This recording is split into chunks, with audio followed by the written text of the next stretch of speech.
It's time for the RMAC Radio Show, featuring all the latest information from around the Rocky Mountain Athletic Conference. The RMAC is a proud member of NCAA Division II. Now, here's your host, Eric Danner. Welcome to the RMAC Radio Show, week number 8 of RMAC football action, and it's a very exciting week because we have brand new news that we have a brand new number 1 team in the nation, CSU Pueblo, rising to number 1 in the AFCA poll as Pittsburgh State lost last week. CSU Pueblo now number 1 in the nation. Remember, the T-Wolves were also number 1 in the nation last year. Very exciting show for you planned today. In just a minute or two here, we're going to have the Western New Mexico head football coach. His name is Adam Clark. We're also going to talk with Mark Mish, the cross-country coach at UCCS, as the Mountain Lions will be hosting our first RMAC championship of the fall this Saturday. And then we'll wrap things up in segment number 3. But like we said, number 1 team in the nation, CSU Pueblo. And once again, it was a very exciting game played at Colorado Mines. They fell into a hole early on, as they did the week before against Chadron State, but were able to come out victorious. And afterwards, here's what John Riston had to say about the game. First half, we were a little sloppy at our assignments, and the bottom line is we just got to go execute a little bit better. I thought defense really was the key to the whole game. That is John Riston. So CSU Pueblo moves to 5-0 in the RMAC, 7-0 overall. We have one other unbeaten remaining in the RMAC. That would be New Mexico Highlands, as the Cowboys stayed undefeated by beating Adams State, undefeated in the RMAC. Jordan Campbell, 17 tackles, 2 quarterback sacks, is our RMAC Rawlings Defensive Player of the Week. Also, Zach Tapia, the kicker from Highlands, who booted a 55-yarder in the win over Adams, is our RMAC Rawlings Special Teams Player of the Week. Right on their heels, Chadron State 4-1, as Highlands and Chadron match up this week. That ought to be a great one. Chadron at 4-1 in the league. They defeated Black Hill State big time. John McLean from Chadron State, 4 passing touchdowns, 2 rushing touchdowns, only had 5 incompletions on the day, and he also had a very large passer rating number. He is our RMAC Rawlings Offensive Player of the Week, so congratulations to our Players of the Week. The other team right behind Chadron, Western New Mexico. Here's a team that's really been put on the map the last couple of years since Adam Clark took over as their head coach, and he joins us now on the RMAC hotline. Coach Clark, how's it going today? Going good. Thanks for having me. All right, Coach, 3-2 in the RMAC, a little past the halfway point, I guess, in the season. If you're able to take a step back, can you kind of give us an evaluation of how you think the team's doing so far? There's been a lot of good things. There's a lot to put stock in. Things are going the right direction. It's been a tough year in a number of ways. We haven't really been at full strength defensively for the entire year. Our 2 starting safeties we lost before we played a game. We lost our 2 starting inside backers. That we've got only 1 game out of our 2 starting inside linebackers. This last week we were playing without 6 defensive starters total, and most of the year has been somewhere around that. So defensively it's been just tough, but luckily we feel we've recruited well enough to still put a competitive unit out there. But still, just some tough losses. We felt we had a shot to really get the San Diego game. We were winning in the 4th quarter, and I felt gave that one away. Pueblo, we were right there with them. We were down by 1 score, and we were driving with 2 minutes to go in the game on their 30-yard line, and we coughed it up, and we were down 5 turnovers to 1 against Pueblo, and you lose by 1 score to what is now the number 1 team in the country when you're down 5-1 in turnovers. It's kind of hard not to say, what if. And again, playing without your starting inside linebackers or starting safeties. And then the Mines game was a great win for us. That was really important for us because Mines is always one of the top teams in the conference, and we went up there and played really, really well, and it was a great win for us. But unfortunately, we didn't handle it well, and they came back with Mesa and played great the first half, but they came out and took it to us in the second half and lost a game there. That was again kind of a really hard one to swallow. So it's been good and bad, inconsistent. We're still a young team. We're still playing only about 5 seniors on the team total. So we're still young and really excited about the future and excited about how we can finish up this season. Talking with Adam Clark, the head football coach at Western New Mexico University. One of those young guys is your starting quarterback, Mitch Glassman, averaging over 300 yards per game, second in the RMAC in touchdown passes with 22. And as I understand, Coach, he's kind of not your classic freshman quarterback.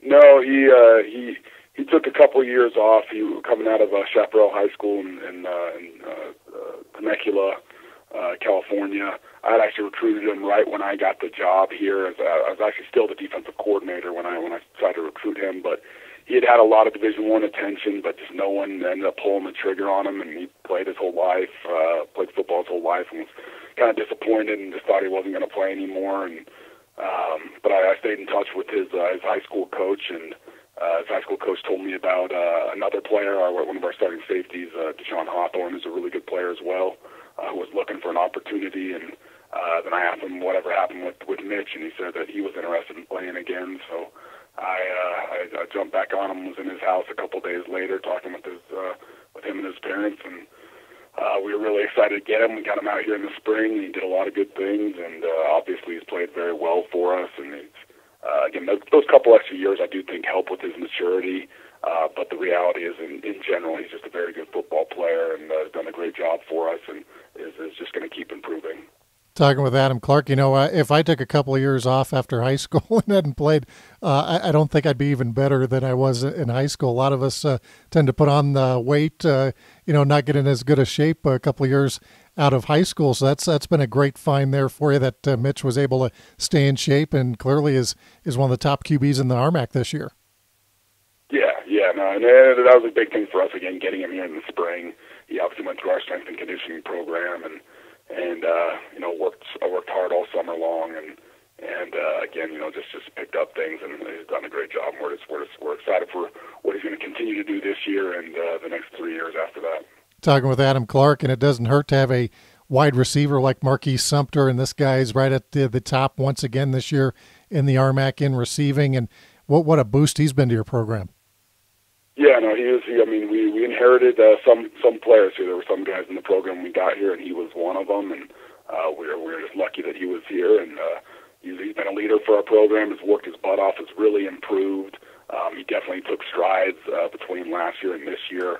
He's been better at getting the ball in traffic and fighting guys for the ball in the air. And he's always had great speed. So he's an issue for guys to cover because again he can run good routes and catch the mid-range ball, and if you try and sit on that, he's a pretty fast guy, so he's going to run by you. And like I said, he's done a better job going after balls in traffic and going up to get the ball and contested balls and that type of stuff. And like I said, he's been a real good leader for us, and he's having a great season and expect him to finish it out strong.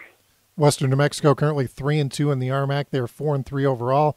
Big game this weekend at home against Adams State. That is a noon kickoff. Adams State coming in at 2-3. They're also 4-3 overall. Coach, anytime you're playing in the RMAC, it's going to be tough. This seems to be a pretty balanced matchup when you look at it on paper.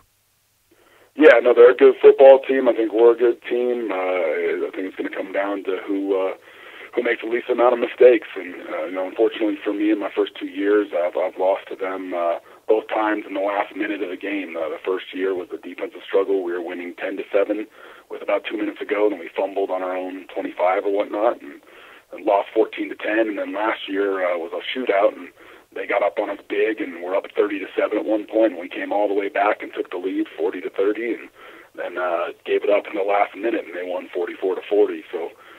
Twice we just haven't quite finished, and they kept fighting and took it in the last minute. So our seniors haven't beaten them yet, and it's a really important game to us. We want to get to that fifth win, and again we've lost them in the last couple of years in the last minute. So it's a big game for us for sure. Well, hey, Coach Clark, we want to thank you for taking some time out, and good luck the rest of the way. Thank you very much, Eric. I appreciate you taking the time to have me on the show, and appreciate all the support. Thank you. That is Adam Clark, the head football coach at the Western State New Mexico University. I guess I'd have to put the in front of Western New Mexico University. Having another nice year. They're always kind of sneaky, Western New Mexico. You know, we always talk about CSU Pueblo and Colorado Mines and Chadron State, but, you know, kind of in that next group the last few years has been Western New Mexico and Adams State and Colorado Mesa. You know, they're coming on strong too as well. And to see what happened this past weekend, let's head over to Chris Polton with our RMAC recap. Thanks, Eric. Colorado Mines was looking to upset the perfect season of CSU Pueblo. Everything looking according to plan for Coach Bob Stitt as the Orediggers extended their lead before half on an 81-yard connection between Matt Brown and Cody Rankin. But back come the Pack, 25 unanswered points, all scored in the third quarter, with the go-ahead touchdown being a 34-yard strike from Ross Dowson to Roger Fanenschmid. Final score 35-21, T-Wolves. New Mexico Highlands, aiming to stay one game back of Pueblo, hit the road to a stingy Adams State team. ASU linebacker Connor Stevens picks up the Cowboy fumble and returns it 54 yards to tie the bowl game at 20-20. NMHU would clean up the offense from there, scoring twice to close out the game, and it was Emmanuel Lewis with 2 passing TDs. Highlands 34-20 victory. Chadron State still in the hunt for a conference title, hosting Black Hills State, and it was no contest from the beginning. Eagle QB John McClain led the way for the offense, scoring 4 times, and one being an 80-yard bomb to Nathan Ross. CSC wins 62-14. Western New Mexico got back in the win column with their bread and butter of Mitch Glassman to Marquis Sumter. 3 different scores between the quarterback-receiver combo, with the biggest coming by way of 59 yards. Unfortunately for Western State, their offense was never able to find the groove on offense as the Mustangs blanked the Mountaineers 28-0. The final game on the weekend was Fort Lewis traveling to Colorado Mesa, and Jake Simolino kept his big game stature rolling, rushing for 216 yards and 2 scores. Mavs handle FLC and win 36-12. I'm Chris Polton, and that's your RMAC recap. Thank you, Chris. Once again, the schedule this week: Western New Mexico hosting Adams State. That is a noon kickoff down in Silver City, New Mexico. Colorado Mines will be hosting Colorado Mesa. Those Mavericks have been red hot lately. That is also a noon kickoff at Campbell Field. New Mexico Highlands against Chadron State. That figures to be the game of the week. We dubbed the Chadron State CSU Pueblo game the game of the year so far. It would take a lot to top that game, but we're right in that ballpark. Highlands hosting Chadron, 1 o'clock kickoff from Las Vegas, New Mexico. Fort Lewis hosting Western State. Somebody will get their first win of the season in that one. That will be in Durango, also a 1 o'clock kickoff. And CSU Pueblo, the new #1 team in the nation, they play at 6 o'clock p.m. at the Nita and Eddie DeRose Thunder Bowl. They're hosting Black Hills State, so a couple of tough games in a row for the Yellow Jackets as they got thumped pretty good by Chadron last week, and now have the tall task of heading to the #1 team in the nation on the road. That does it for RMAC football. When we come back, we're actually going to talk cross country with Mark Mish, the head cross country coach at UCCS. You're listening to the RMAC Radio Show.